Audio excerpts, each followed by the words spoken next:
Hello, welcome back, and welcome to this new subscribers over the last month. My name's Alyssa Pajoli, and I help engineers to confidently create connection. When I'm not with them, I get off on helping anyone with their mental and emotional well-being so that they can create healthier lifestyle habits that allow them to tap into their true potential. Today we're going to talk about something that's a little more personal to me, since I was recently interviewed on a podcast about my sexuality and some things came up. Imagine that. So, for those of you who do not know, I have been out as a bisexual or identified as a bisexual for the last 14 years now. And I feel there are 3 things you should never say to a bisexual. The first is, yeah, you look like it. Telling me I look like it is somewhat derogatory and offensive. It puts a notion on that I'm different, and granted, I want to be different, but it's a judgmental way to categorize it in a mean, disrespectful way.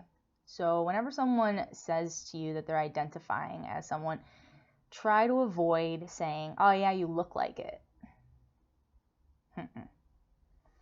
The second thing to never say to a bisexual is, oh man, I bet you have a lot of great threesomes or have been in a lot of orgies. I can only speak on the behalf of myself, but because someone is bisexual, you should not automatically assume that they have sex with everyone and or thing, especially at the same time. I've never been in a threesome nor an orgy. I take my relationships and my commitments pretty seriously, so the thought of having to share someone in what I think to be some of the most special, vulnerable, and intimate times of my life with someone, I'm not just going to give away that easily. So don't say that. The third thing then, and it kind of piggybacks off the second, the third thing to never say to a bisexual is, that's not really a sexuality. You're just confused. Pick one already. This is probably one of the most hurtful things you could say to me and or someone that's probably wanting to not be bisexual. The thing about being a lesbian or a heterosexual or gay, right, is it's black and white. Whereas a bisexual, there's a lot of gray matter. And with that gray matter, yes, there comes a lot of different experiences and love and connection in different ways that you get with a person. But there's also a lot of confusion, a lot of judgment, a lot of frustration and belief work and acceptance that you get to have in this process. Being a bisexual, yes, is a choice, but also is part of it's deeper than just choosing who you want to be in a relationship with. But it's also like a desired or a necessity connection. It's part of you, or at least it is for me. So yes, I love having sex with both sexes. And when it comes time to commitment, long-term relationships, spending my life with someone, there's a lot of uncertainty and confusion around, can I be with one sex for the rest of my life? Do I have to choose? As well as the other person that I'm in a relationship with constantly not feeling like they're giving me what I want. So there's also a little bit more conflict in the relationship because there's that insecurity. There's the confusion, the curiosity, and the, I wonder if I can be with this person for the rest of my life. And then on the other end, there's the person that's feeling insecure that because they don't have the other sex's parts, that they're not quenching everything. They're not good enough, and they're not fulfilling you. And so that gets to be kind of a theme or a pattern that bisexuals get to really work through. Sometimes, yeah, it forces you into having to make that decision. Other times you find people who really support you, love you, and like please you in different ways, or you connect and then you move forward.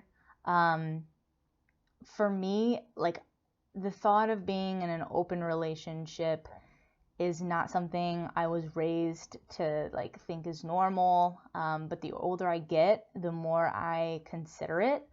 But that's not to say that, and even so, like the thought and the concept of an open relationship, there's so much judgment and stigma around there too. So not only do you have this situation and this relationship status that could be an option to help you, there's also like, do you want to further the judgment and the confusion that may come with that when you already have these conflicting conversations, these insecurities and or like questions about your future and what you're going to commit to on the other hand.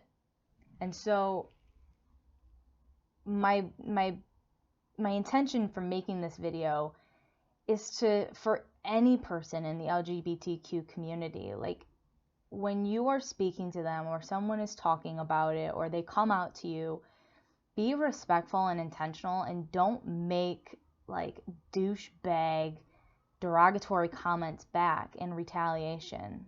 Listen to them to understand, not respond, and don't make assumptions. For anyone who knows someone that has come out either later in life or had like a really bad time, but it transitioned into something good, or if you know someone that is just willing to share about their experience, when the Out With It podcast goes live, I'm going to post their information in the comments below, and I would love for you to offer up your story, because if you are a member of the LGBTQ community, you understand that there is no right way, and it's actually quite a scary process for those of you or those of us that go through that. And you know, the part of this Out With It podcast that's so special and important is that it's there to support you, to encourage you, to give you insight, to enlighten you on things that can or will or maybe won't happen. And I feel that's really important for someone of any and all ages to go through. But for anyone watching this, you know, you are awesome. You're perfect just the way you are.